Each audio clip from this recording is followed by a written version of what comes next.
Gospel is on page 3 in the New Testament. It is Matthew chapter 4, verses 1 through 11. Page 3 in the New Testament. This is the temptation of Jesus. Then Jesus was led up by the Spirit into the wilderness to be tempted by the devil.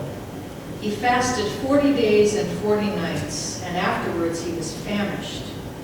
The tempter came and said to him, "If you are the Son of God, command these stones to become loaves of bread." But he answered, "It is written, 'One does not live by bread alone, but by every word that comes from the mouth of God.'" Then the devil took him to the holy city and placed him on the pinnacle of the temple, saying to him, "If you are the Son of God, throw yourself down, for it is written, 'He will command his angels concerning you, and on their hands they will bear you up, so that you will not dash your foot against a stone.'" Jesus said to him, "Again, it is written, 'Do not put the Lord your God to the test.'" Again, the devil took him to a very high mountain and showed him all the kingdoms of the world and their splendor. And he said to him, "All these I will give you, if you will fall down and worship me."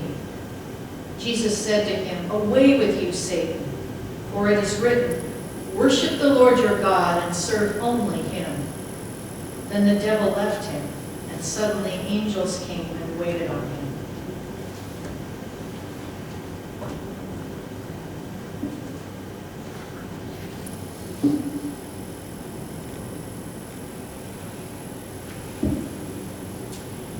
There was a story going around social media a few years ago about two 5-year-old boys who were best friends, Jax and Reddy. Jax's mother told him that he needed a haircut. So Jax decided that he wanted a haircut just like Reddy. He was thrilled at the prospect of looking like his friend. And in his mom's words, he said he couldn't wait to go to school on Monday with his hair just like Reddy's, so that his teacher wouldn't be able to tell them apart. He thought it would be so hilarious to confuse his teacher with the same haircut. She concluded, "Here's a picture of Jax and Reddy from their Christmas program before Jax's haircut. I'm sure you all see the resemblance." So I brought the picture. Here they are.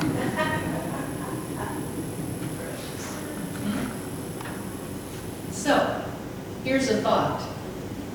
The last sentence before our text from Genesis says this, "And the man and his wife were both naked, and they were not ashamed." Imagine for a minute that Jax and Reddy's story is like Adam and Eve's story before they listen to the serpent and before they have to resort to fig leaves to cover themselves. Jax and Reddy are able to see themselves as just the same.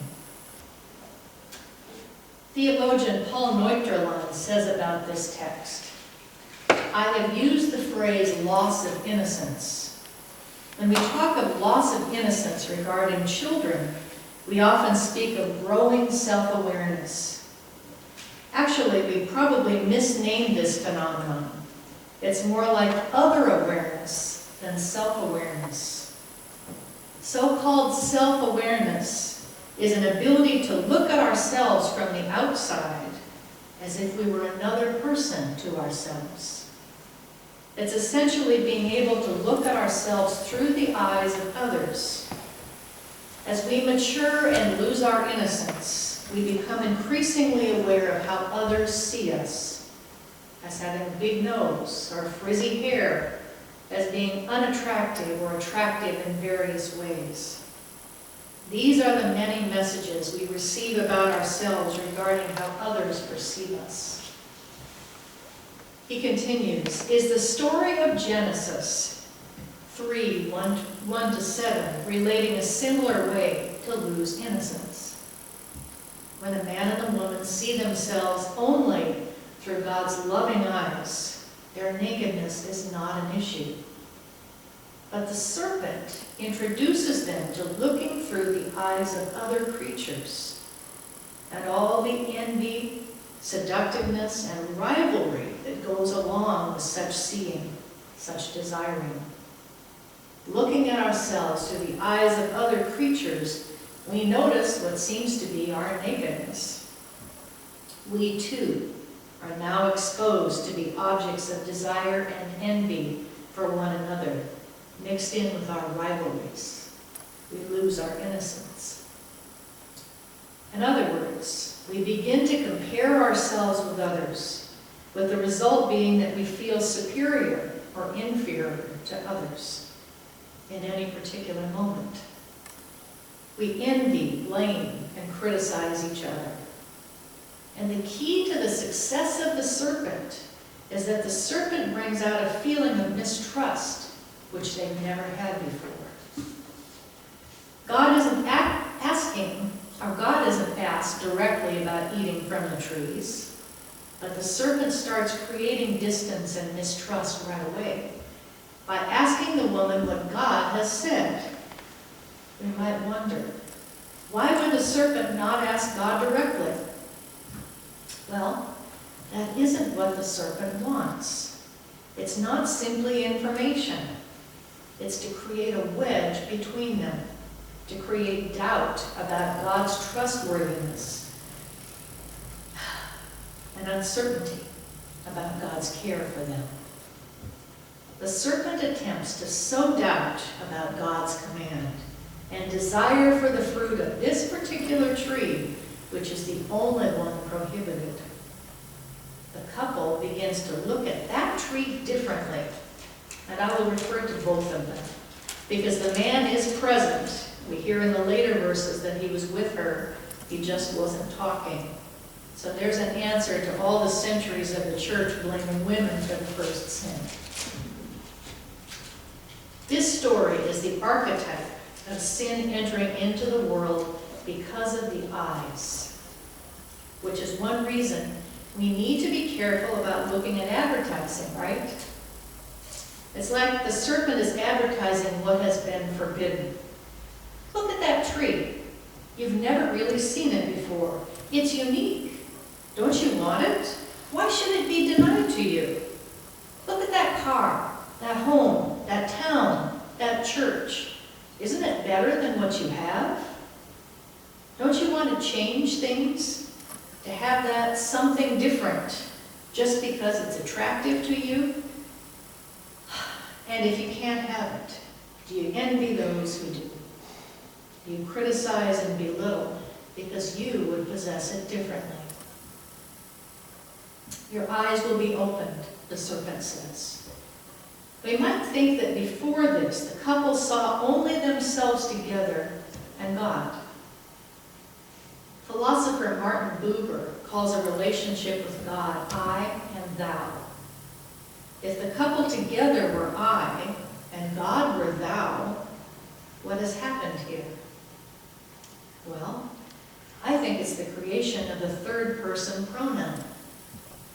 When it's just humanity and God, I and thou, we know that we are a community, and that's how we have our identity. We hear that the woman gave it to the man and he ate. They are together in their conversation with the serpent now and in their actions. And maybe that is the knowledge the serpent speaks about, becoming like God, seeing things from the omnipotent point of view, to speak like a writer. It's no longer just I, we. It's now also him and her, and them. So there's the distance. There's what has changed. In our gospel text, we hear the questions of testing and temptation being introduced to Jesus after his baptism. He's wandering in the wilderness and he's hungry. Although he's seen the presence of the dove at his baptism, signifying the Spirit of God, and has heard God's voice claiming him as God's beloved Son, still, the tempter uses that identity to try to create a wedge between himself and God. Just like we hear in our Genesis story. If you are the Son of God, we hear, prove it. is the implication. And again, looking plays a part. Look at these stones. You could make them into loaves of bread. Look at the great height from the pinnacle of the temple. You could test whether God will save you. Look at all the kingdoms of the world. It could all be yours. And right now, if you fall down and worship me. But Jesus passes the test. He is our Savior and our model. He remains in an I-thou relationship with God. He will not be the one who talks about others without talking to them directly. But he will criticize directly when he sees God's justice being thwarted and the posturing of those he calls hypocrites. He is the true human being who stays true in relationship to God and God's creation. Dietrich Bonhoeffer, the Lutheran theologian who was martyred in Germany at the end of World War II, in his book Ethics, speaks of Christian formation. He says, "Formation comes about only by being drawn into the form and figure of Jesus Christ, by being formed in accordance with the singular form and figure of the incarnate, crucified, and resurrected. This does not come about through exerting oneself to become like Jesus, as we're used to saying, but rather by allowing the form of Jesus Christ to exert its own influence on us, such that it shapes our form according to Christ's own." So, it's not Christians who form the world with their ideas, but rather it is Christ who shapes human beings into a likeness of his own form. But just as the form of Christ is misunderstood, or Christ is understood essentially as the teacher of a good and pious life, so also would the formation of human beings be misunderstood if one were to see in it merely some sort of instruction for a good and pious life, Bonhoeffer concludes. So I have a question for you today. Have you ever seen the movie Groundhog Day? Yeah. How many of you have seen it? Just about everybody has seen it? Okay. It's one of my favorite movies. It also happens to be one of the most pertinent movies as we think about these texts. I'd like to share this description of Groundhog Day, found on the Internet Movie Database and on the Girardian Lectionary website. So here it is. A weatherman, Bill Murray, is reluctantly sent to cover a story about a weather forecasting rat, as he calls it, groundhog. This is his 4th year on the story, and he makes no effort to hide his frustration. On awaking the following day, he discovers that it's Groundhog Day again, February 2nd. Again, and again, and again. First, he uses this to his advantage. Then comes the realization that he's doomed to spend the rest of eternity in the same place, seeing the same people do the same things day after day. When Bill Murray's character, Phil, is in the phase of trying to use this dilemma to his advantage, his main project is to get Andy McDowell's character, Rita, to like him. Phil is attracted to her, but Rita sees Phil for the self-centered person that he is. And so it's likely to take more than a day's time to manipulate her into seeing him differently, especially when he's hampered by basically seeing himself through her eyes. By the day's end, and he only has one day, since he keeps living the same one over and over, he always fulfills her view of him and makes some self-centered slip-up. There's a series of consecutive shots of ending your day with her slapping him. Then, there is the crucial transformation, one that happens after he despairs, which also is futile, since even successful suicide attempts land him in the same bed, alive again, at 6 a.m. on Groundhog Day. The first change is that he finally lets go of his attempts to get Rita to like him. Instead of remaining trapped and seeing himself through her eyes, he begins to more simply see the world through her eyes. The eyes of a person that he's not.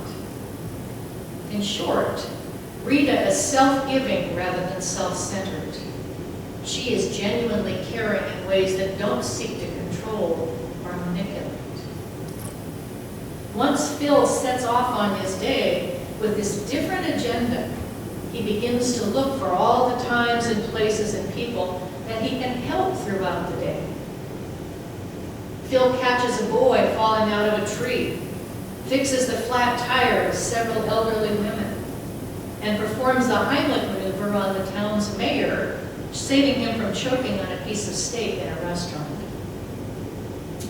He's given up spending time with Rita in favor of finding as many people in as many situations as he can in which he can genuinely be of help.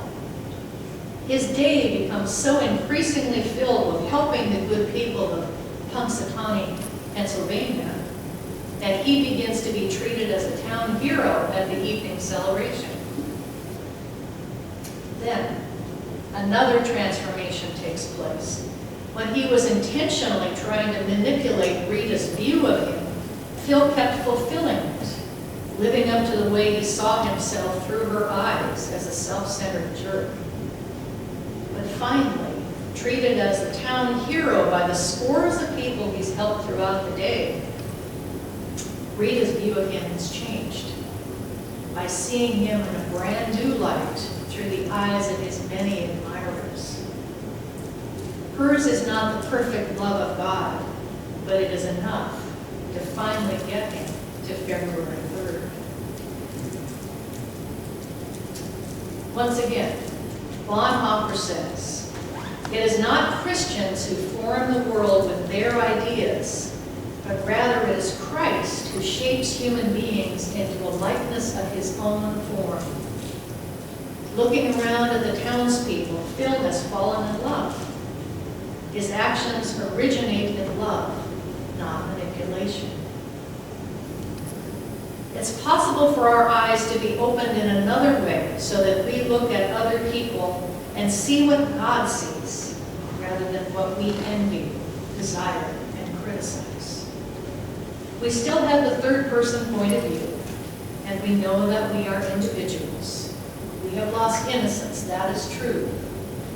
But we steep ourselves in prayer, asking for new eyes. And through God's love that has pursued us from the beginning, we receive Christ's grace given to all, and multiple daily opportunities to serve others in love. Lord, open our eyes in Jesus' name, changing us more and more into his likeness.